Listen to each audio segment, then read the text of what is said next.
Olá meus amigos, sejam bem-vindos a mais um vídeo do História à la carte. Damos continuidade à nossa série a respeito dos Estados Unidos no século XIX. Em nosso primeiro vídeo, nós abordamos justamente a Guerra Anglo-Americana. Neste segundo vídeo, nós vamos abordar a expansão territorial americana para o oeste. E nessa expansão, vamos abordar justamente as guerras indígenas.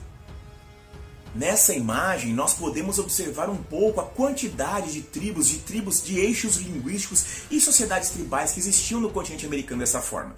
Quando nós temos, então, que baseados pela teoria do destino manifesto, há um incentivo, há um projeto de implementar uma imigração em massa para desbravar as terras do oeste, esses conflitos vão se intensificar.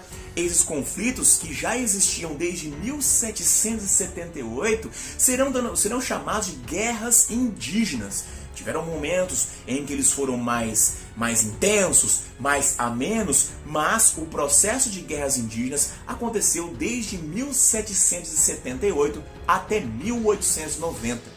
Então perceba que ele vai ser praticamente 100 anos de conflitos existentes entre o processo de expansão para o oeste e a tomada de terras desses nativo-americanos que lá residiam. De uma maneira geral, nós sabemos que esses nativos, eles acabaram sendo, derrotados. Nós temos ali que, na verdade, grandes momentos de extermínio aconteceram nessa situação. Na realidade, muitas vezes, os nativos, eles iam sempre sendo cada vez mais deslocados cada vez mais para o extremo oeste. Um dos processos que acabaram gerando um grande extermínio dentro dessa história de dizimação, de genocídio da população nativa que aconteceu nessa expansão dos Estados Unidos, aconteceu em 1831. Ficou conhecido como Trilha das Lágrimas. Foi um processo de remoção de várias tribos da nação Choctaw para reservas pré-determinadas ao oeste, cada vez mais no extremo oeste. No processo de retirada desses indivíduos de suas terras originais e a sua relocação nas reservas, nós temos ali que mais ou menos 8.000 índios morreram só no processo de translado, sem contar os que morreram por não se adaptarem nas novas terras, por não encontrarem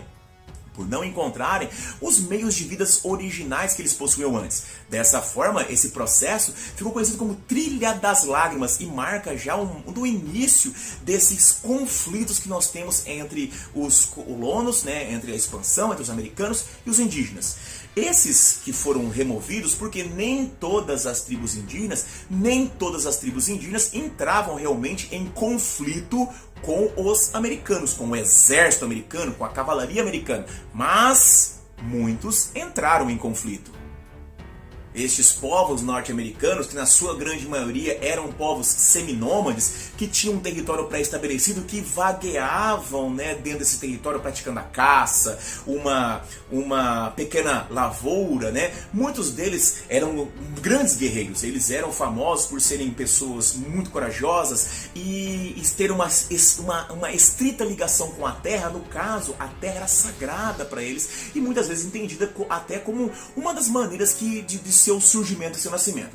Dessa forma, muitos líderes de várias tribos, Cherokees, Dakota, Lakota, Sioux e outras várias tribos acabaram entrando em conflito com o exército americano, defendendo a posse de suas terras. Dessa maneira, nós temos vários heróis, vários líderes que são heróis desses períodos de conflito contra os Estados Unidos. Temos, por exemplo, o chefe Nuvem Vermelha, também o chefe Três Cavalos e também o chefe Dois Assovios. Esses chefes eram responsáveis justamente por trazer ali conflitos e combates contra esse exército americano, essa cavalaria americana que estava na realidade invadindo suas terras e expulsando-os de suas terras nativas. No entanto, nós temos de entender que para a visão do americano que se expande, lembre, ele está amparado pelas ideias do destino manifesto. Ele é escolhido por Deus, foi incumbido por Deus para levar o projeto de desenvolvimento. E nós temos que no século XX, o cinema hollywoodiano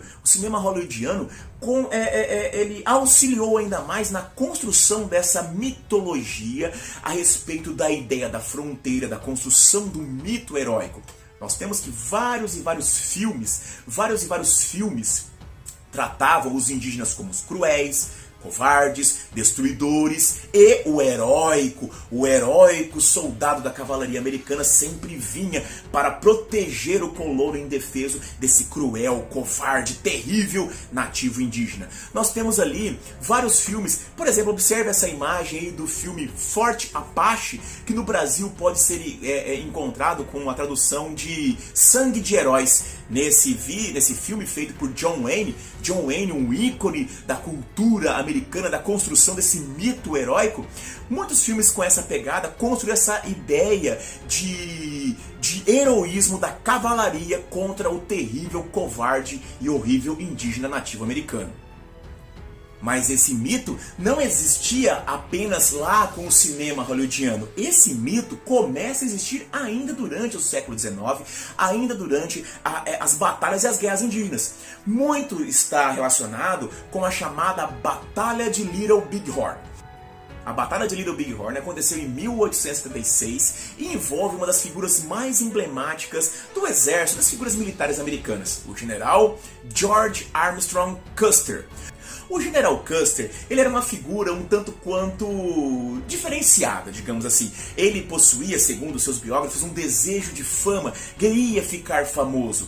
Ele era um indivíduo que já usava roupas, digamos, espalhafatosas, tinha um chapéu diferenciado, um corte de cabelo diferenciado, orgulhava-se de seus longos cabelos anelados, já se portando de forma diferenciada perante seus subordinados.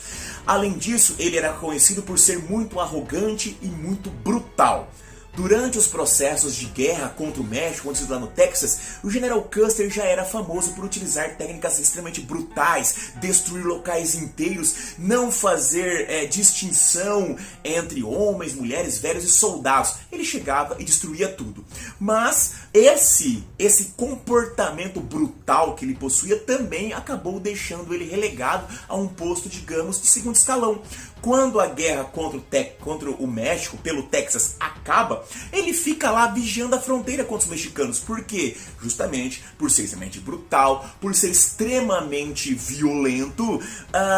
O presidente americano da época, que já era o presidente Grant, ele não vai querer que o exército americano continue com essa visão. No entanto, um elemento importantíssimo vai acontecer no oeste dos Estados Unidos e o presidente será obrigado, se verá de forma obrigada a chamar o General Custer de volta à ativa. O presidente Grant havia separado uma parte dos territórios assim, mais ou menos do centro dos Estados Unidos, chamado Black Hills, para ser uma reserva indígena justamente das tribos Lakota ou Dakota. Nesse ponto nós temos ali que os Estados Unidos passavam por uma crise econômica e, juntamente com essa crise econômica dentro do território indígena, que o presidente havia prometido de não tocar jamais, havia sido descoberto o ouro. Dessa maneira, então, o presidente chama Custer e pede para Custer para ele ir com um pequeno número de soldados para fazer uma escolta para que mineiros pudessem averiguar se era verdade que havia ouro nas montanhas dos Black Hills. Dessa maneira, descoberta e comprovada a existência do ouro nos Black Hills seria a chance para a economia americana ser recuperada. No entanto, esse ouro estava em pleno território indígena. Dessa forma, não haveria outra maneira para se apoderar desse ouro se não fosse tirando os indígenas mais uma vez deste local. Local que, segundo a religiosidade desses povos Lakota, era o local do nascimento de seu povo, ou seja, o local mais sagrado para todas as tribos Lakota daquele momento.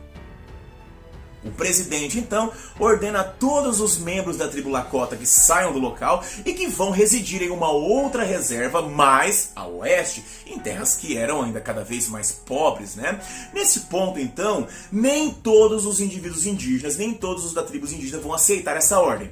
principalmente dois grandes chefes muito famosos daquele momento. Um jovem chefe muito corajoso, um grande guerreiro que era, até hoje ele é um dos grandes heróis das tribos indígenas americanas, chamado chefe Cavalo Louco, e um outro grande chefe, já famoso pela sua sabedoria e pela sua estratégia, o grande chefe Touro Sentado. Esses dois chefes, eles se uniram para impedir a invasão feita pelos americanos. Eles eram famosos justamente por ter uma simbiose muito perfeita. A sabedoria, a inteligência de Touro Sentado com a coragem e a impetuosidade de Cavalo Louco. Nesse ponto, nós temos então que na região ali dos Black Hills de Little Big Horn serão reunidas uma quantidade mais ou menos de 10 mil guerreiros Lakota, né? Dakota, é Lakota ou Dakota, é o mesmo povo. Mas então se reuniram 10 mil guerreiros naquele local esperando a chegada do exército. O General Custer, ele vai ter apenas mais ou menos entre 600 a 700 soldados. E ele não queria esperar os reforços de novos grupos militares americanos. Por quê? Porque ele queria a glória só para si.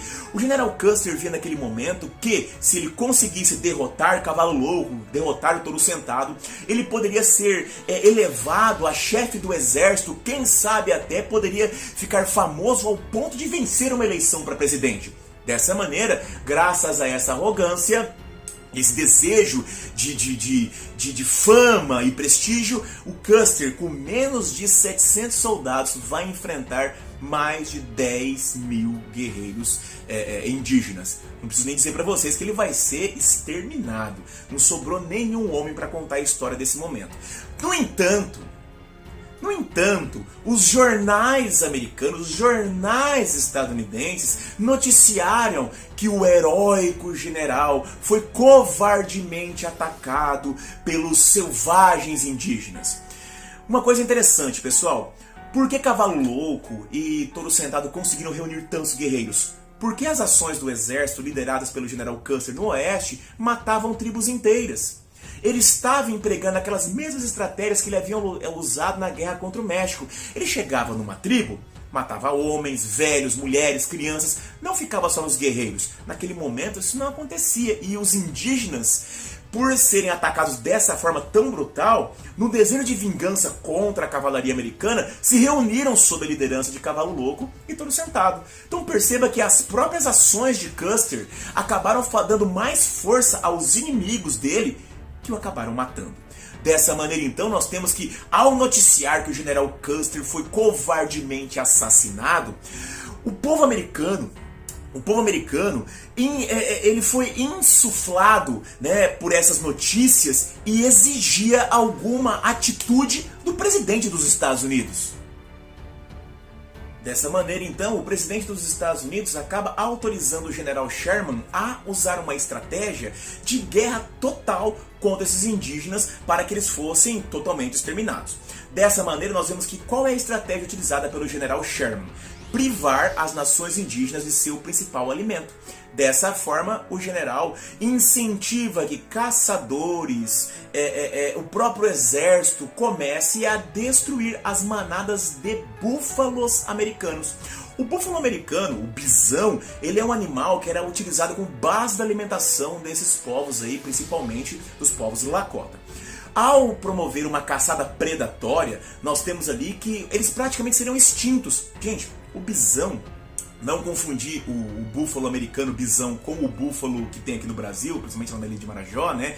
Esse búfalo, o bisão, ele pode chegar até a 3,5 metros de altura e pode alcançar até 1.000 quilos. Então imagine o tamanho desse animal.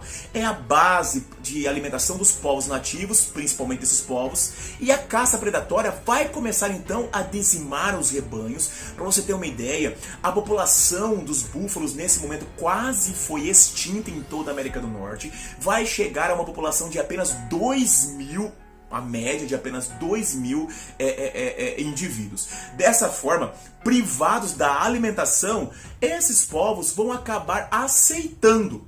Touro Sentado, ele é o primeiro, né, a se mudar. Ele vai embora ali da região dos Black Hills, vai viver no Canadá. E já que nós falamos de touro sentado, um dos integrantes mais interessantes a respeito dessa caça do búfalo é um indivíduo chamado William Cody, que vai ser mais conhecido como Buffalo Bill.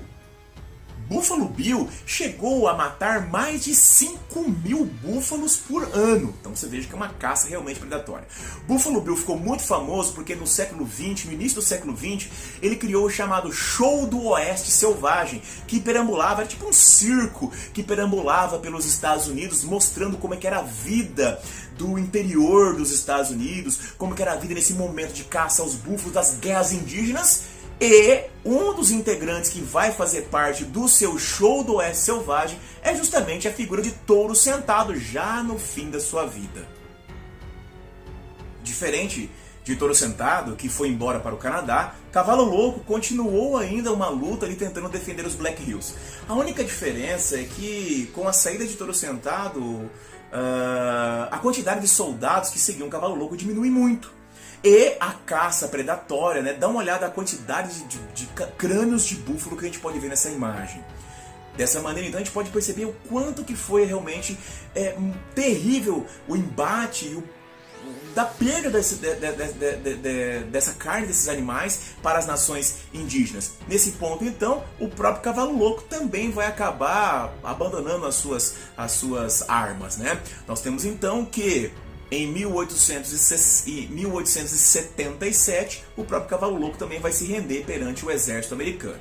O Cavalo Louco e seu povo vai ser transferido para uma reserva, né? Ele recebe como promessa uma reserva que tenha condições de alimentar o seu povo. Não é cumprida essa promessa. Ele vai então para uma reserva que era pobre, não conseguia alimentar todo mundo, mas além disso, nós temos que o povo Lakota, ele vai começar a passar por um processo de assimilação. Serão enviados uma quantidade gigantesca de missionários cristãos para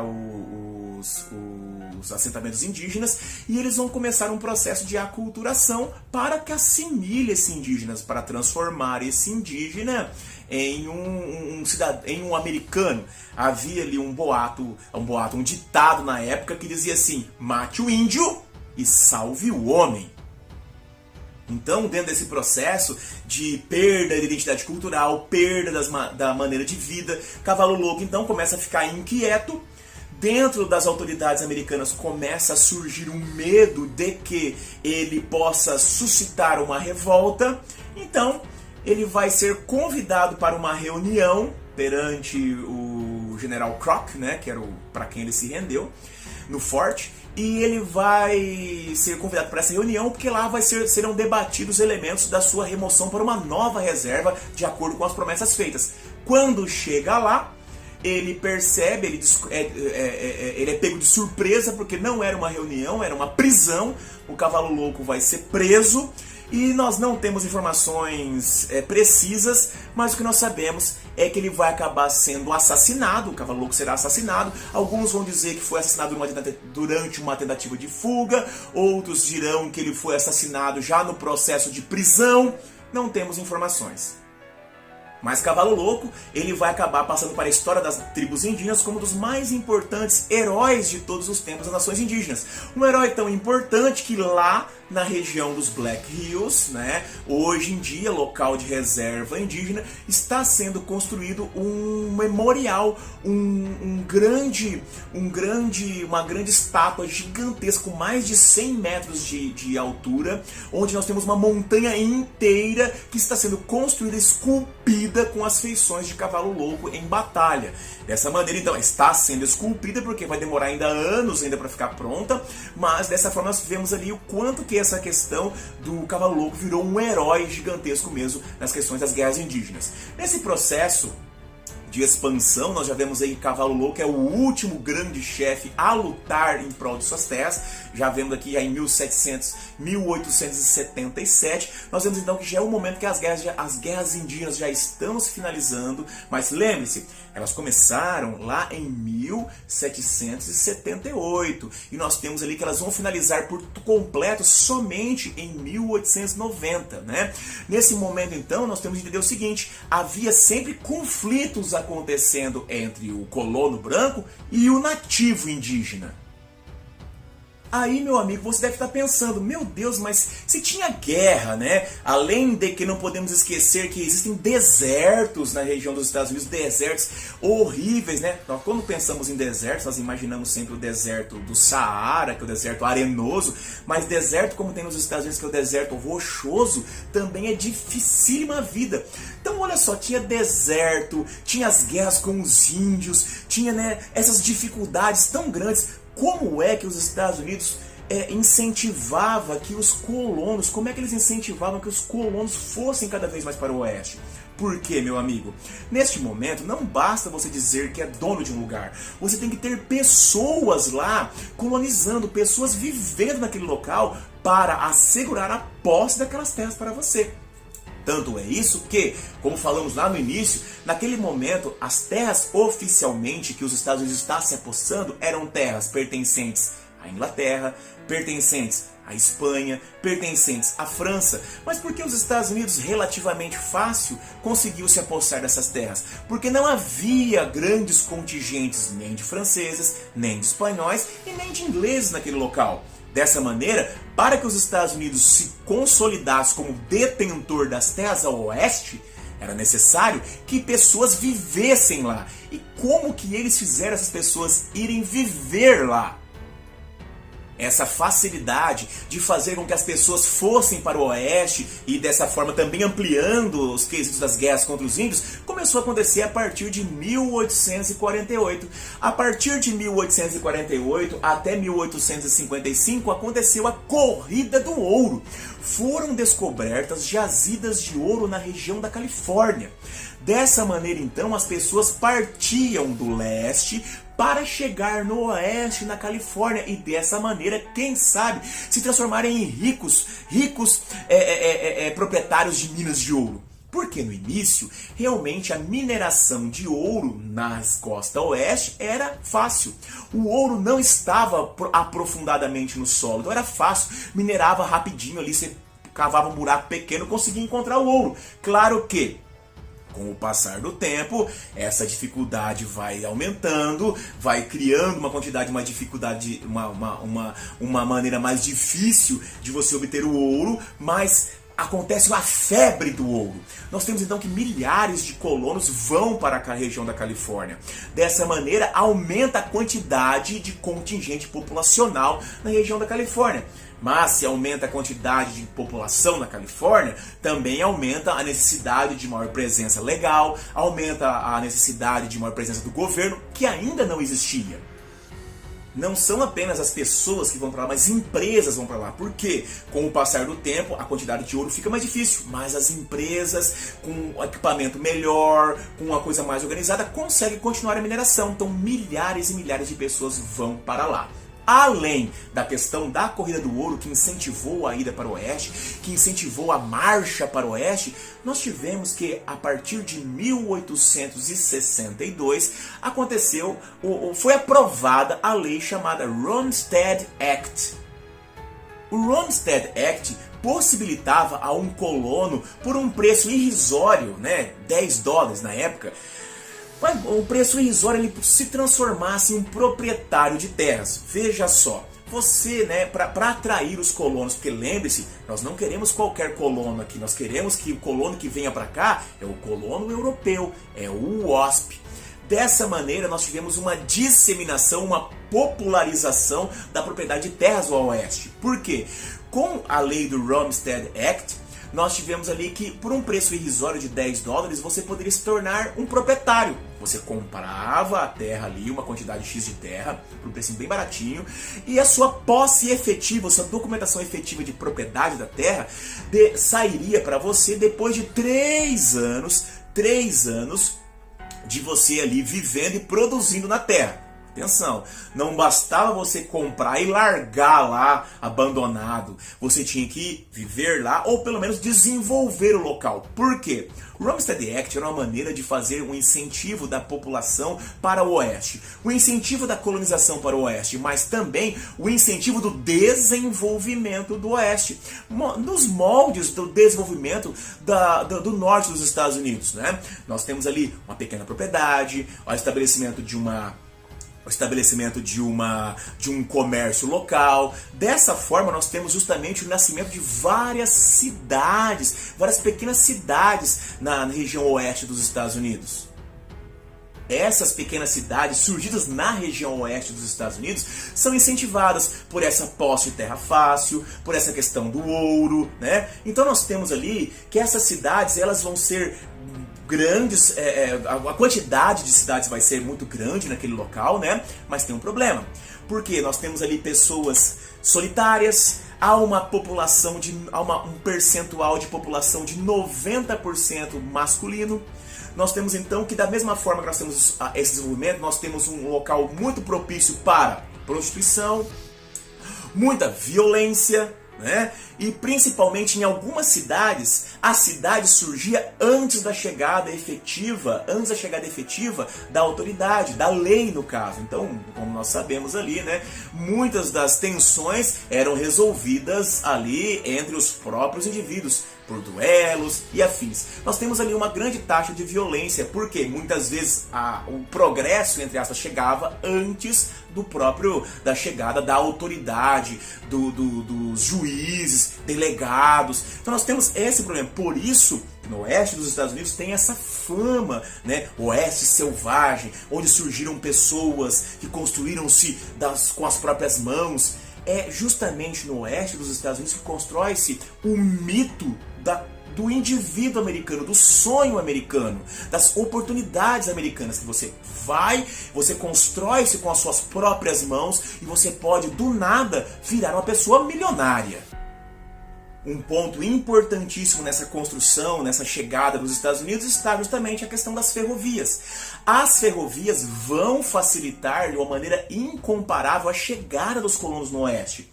Detalhe, o governo americano precisava incentivar a construção de ferrovias, mas não tinha dinheiro para pagar essa construção. Então, como que o governo americano fez? Pagava com terras. Ele cedia terras para as empresas privadas que construíssem as ferrovias, né? Cedia essas terras e depois a empresa privada vendia essas terras aí pelos colonos, né? Terras próximas à ferrovia.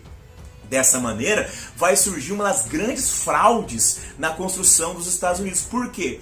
As ferrovias recebiam por milha, né? Por trilho construído. Então eles começaram a fazer grandes voltas, muitas curvas, estradas de ferro, estradas de ferrovias que poderiam ser construídas de uma linha reta, tinham milhares e milhares e milhares de curvas, justamente para aumentar a quantidade de trilhos construídos, de milhas construídas, e dessa forma eles também aumentassem a quantidade de terras recebidas do governo.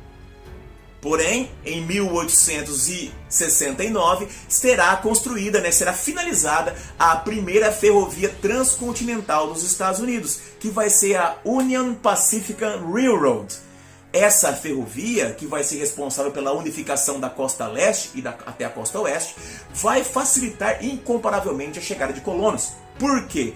Antes da ferrovia, para que você saísse da costa leste dos Estados Unidos e chegasse na costa oeste, demorava mais ou menos 6 meses. Por quê? Deserto, tornado, se fosse no inverno tinha neve, ou seja, vários empecilhos. Nós temos então que, depois da construção da ferrovia, uma viagem que demorava em torno de 6 meses, agora poderia ser feita em 6 dias.